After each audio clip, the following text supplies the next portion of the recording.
Dengue সহ মশাবাহিত অন্যান্য রোগ প্রতিরোধে র্যালি ও পরিষ্কার পরিচ্ছন্নতা অভিযান অনুষ্ঠিত হয়েছে।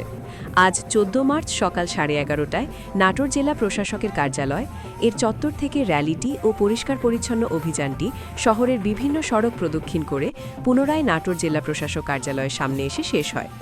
এছাড়া নাটোর শহরের বিভিন্ন গুরুত্বপূর্ণ স্থানে নাটোর পৌরসভার পক্ষ থেকে পরিষ্কার পরিচ্ছন্নতা অভিযান পরিচালনা করা হয়। এ সময় র্যালিতে উপস্থিত ছিলেন নাটোর জেলা প্রশাসক আসমা শাহিন, সিভিল সার্জন মুক্তাদির আরাফিন, অতিরিক্ত জেলা প্রশাসক সার্বিক ও নাটোর পৌরসভা প্রশাসক আবুল হায়াত, সদর উপজেলা নির্বাহী অফিসার আরিফ আদনান, অতিরিক্ত পুলিশ সুপার ইফতেখার আলম সহ জেলার অন্যান্য সরকারি অফিসারবৃন্দ, জেলা বিএনপির যুগ্ম আহ্বায়ক সাইফুল ইসলাম আফতাব, জেলা বিএনপির যুগ্ম আহ্বায়ক মুস্তাফিজুর রহমান শাহিন ও সাবেক যুগ্ম আহ্বায়ক ফরহাদ আলী দেওয়ান শাহিন সহ অনেকেই।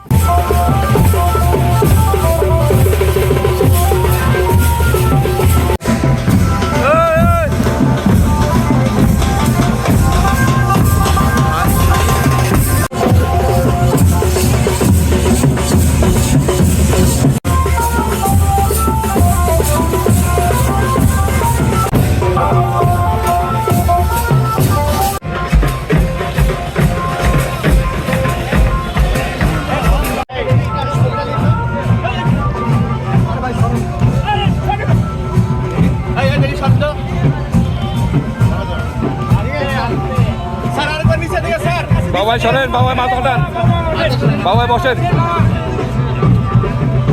ভাই এদিক তাকান, ভাই এদিক তাকান।